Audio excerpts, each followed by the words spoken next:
Je m'en souvenais pas de ce fait divers et j'avais pas lu le livre. Quand j'ai reçu le scénario, déjà, je me suis dit, waouh, quel rôle de femme génial.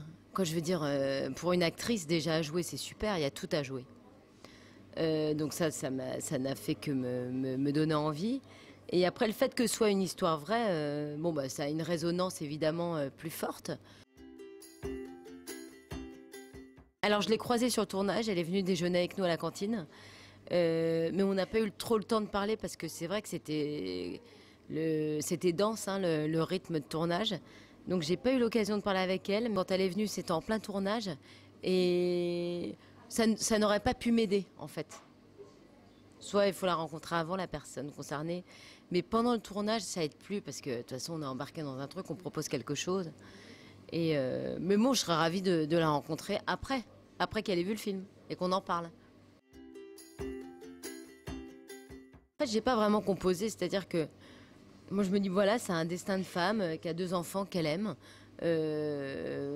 Voilà, son mec tout d'un coup la trompe et elle décide de partir. Voilà, une femme comme ça, battante, avec de l'énergie, avec une plutôt positive dans la vie, qui petit à petit va s'effondrer.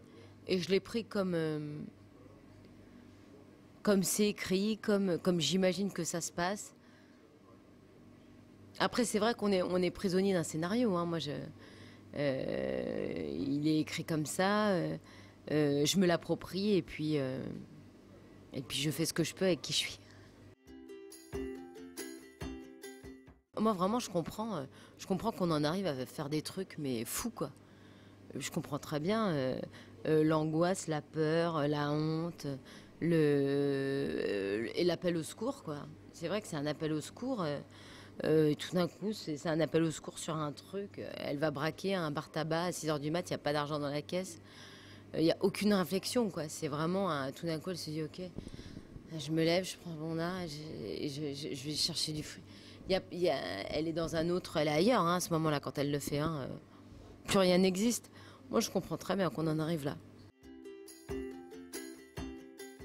Ce qui me ferait plaisir, c'est qu'il y ait peut-être des femmes qui sortent du film en me disant, bah moi, du coup, j'ai fait une demande de HLM où je suis, moi aussi, je pouvais pas ouvrir mon courrier, j'ai ouvert mon courrier et puis je suis allée au tribunal et puis en fait, ils ont effacé l'ardoise.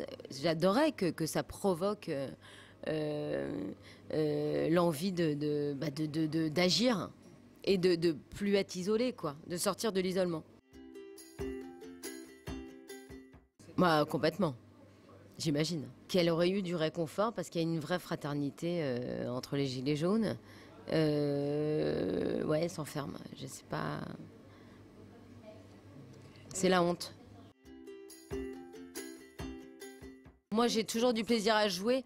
Alors franchement, j'ai un plaisir fou à jouer et peu importe ce que je joue. Ça n'enlève rien, mon plaisir de jeu, quoi. Et je peux avoir du plaisir en me faisant tuer ou en tuant quelqu'un. C'est complètement dissocié de ce que je joue, le plaisir que j'ai de jouer. C'est un caractère hein, quand même. Hein.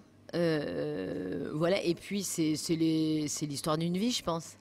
Petite, je devais être combative pour plusieurs raisons et peut-être aussi le fait que je sois petite, de taille.